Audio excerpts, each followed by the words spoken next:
노인 학대, 심각한 사회 문제입니다. 그런데 이 밀리터리계에 진짜 노인 학대의 끝판왕이 있습니다. 1990년도 아니고 80년도 아니고 60년의 야전에 등판해서 지금도 여전히 현역에서 뛰고 계시는 분이 계십니다. 어느덧 환갑을 훌쩍 넘어버린 M113옹입니다. 이제는 힘이 돼야 힘들어. 후대에 자리를 내주겠다 라고 선언했습니다.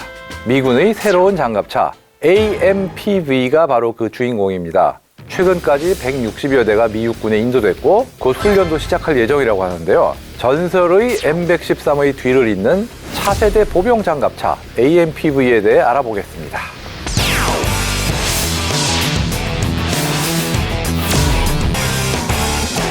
M113은 미군이 베트남 전쟁에 개입하기도 전인 60년부터 선보여서 베트남전에서 열심히 싸웠죠. 당시 아주 획기적으로 경량화를 시킨 12톤의 무게로 항공 수송이 가능하다는 이점도 있고 또 가벼우니까 거친 정글 속에서도 빠르게 이동하며 병력 수송이 가능했죠. 덕분에 베트남 전쟁 이후 중동 전쟁 및 여러 나라의 전쟁에서 지금까지도 사용될 정도로 인기가 높은 M113 장갑차입니다. M113은 간단하게 말해가지고 알루미늄으로 박스를 만들고 엔진 앞에 놓고 궤도 끼고 진짜 발이 달린 박스다 이렇게 얘기해도 될 정도로 간단해요. 근데 워낙 간단하다 보니까 정말 여러 가지로 쓰기에 편한 거였죠. 그리고 또 단순하니까 고장도 적고 어쨌든 이 단순함이 무기가 돼서 개량에 또 개량을 거쳐서 여전히 여러 나라에서 현역으로 뛰고 있지만 이게 문제가 있어요.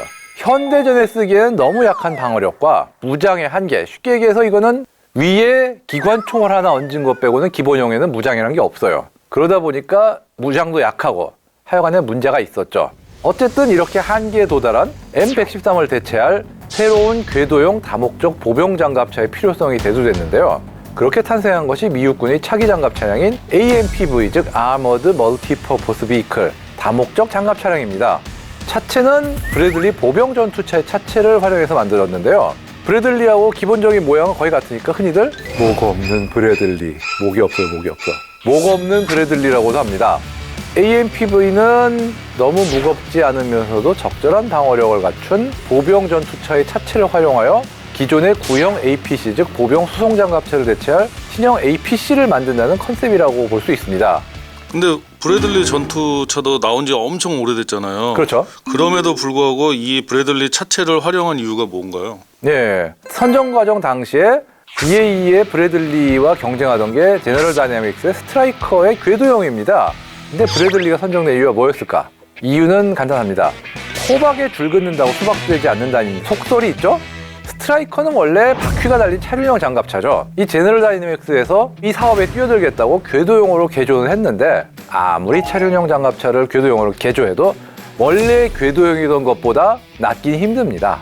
스트라이커는 브래들리보다 방어력이 어떤 이점이 있는 차량도 아니고 궤도식으로 바꾸니까 그나마 지금까지 운용되는 스트라이커의 어떤 와의 호환성도 확 떨어졌어요. 사실 장갑 차량에서 제일 정비 소요가 높은 것 중에다가 변속기 및 어떤 주행기 같은 거 현수 장치나 이런 것들인데 그게 스트라이커하고 다 바뀌어버리니까 스트라이커의 궤도형을 해봤자 기존의 스트라이커의 호환성은 크게 떨어지죠.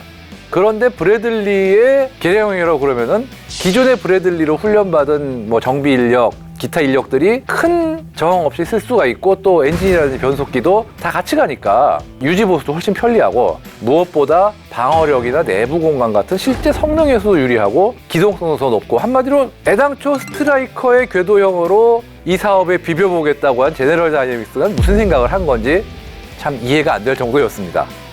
AMPV는 기존의 M113보다 내부 공간도 78%나 더 확보했다고 하는데 중량 36톤, 무게만 훨씬 크고 속도는 66km로 약간 떨어지는 대신에 엔진은 750마력의 디젤 엔진이라 기동성은 더 높아요. 장갑도 신소재의 합금과 어떤 각종 세라믹 등을 섞은 복합 장갑을 모듈형으로 추가 설치했고 거기에 반응 장갑까지 더 붙일 수가 있습니다. 왜냐하면 브래들리의 장갑도 그대로 쓸 수가 있거든요.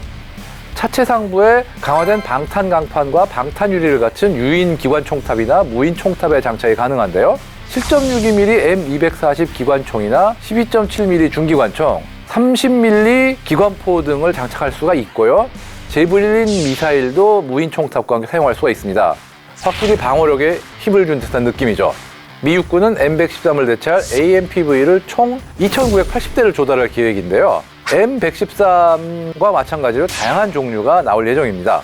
522대의 일반형의 경우는 2명의 승무원과 6명의 중무장 병력이 탑승할 수 있게 설계됐는데 물자 수송, 긴급 대피, 의무 후송 같은 거를 수행한다고 합니다.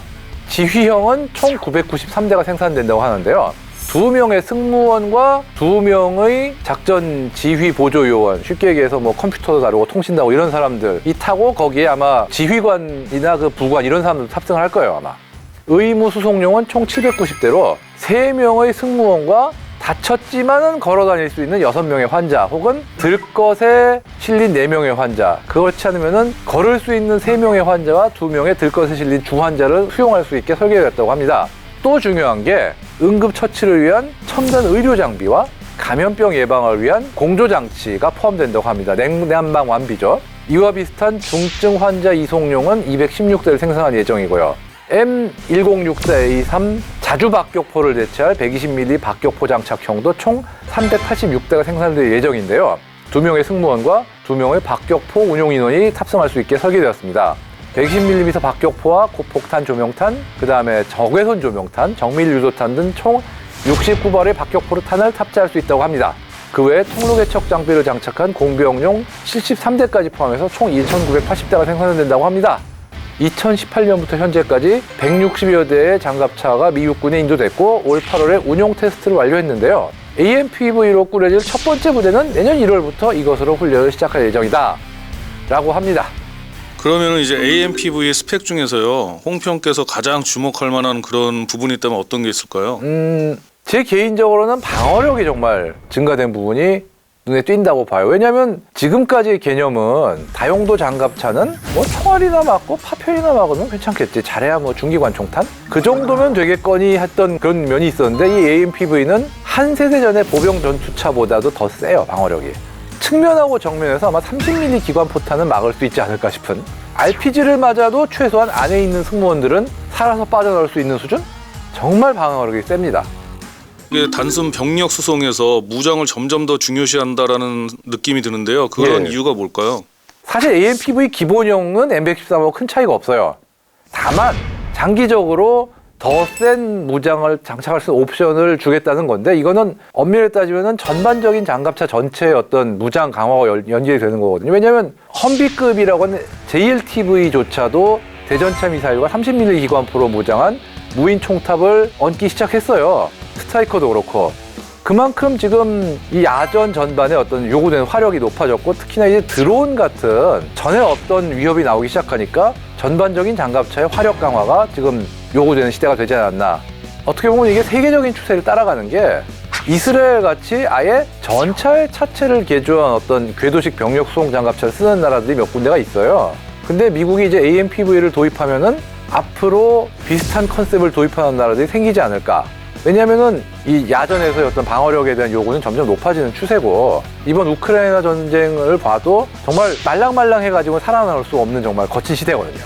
그런데 차륜형 차량은 무게가 늘어나면 늘어날수록 험지 주행 성능이 제한이 빨리 와요. 왜냐하면 접지압이 굉장히 빨리 높아지기 때문에 이런 방어력에 대한 요구가 높아지면 AMPV처럼 궤도형 다목적 장갑차도 점점 늘어나지 않을까 이런 생각이 들긴 합니다.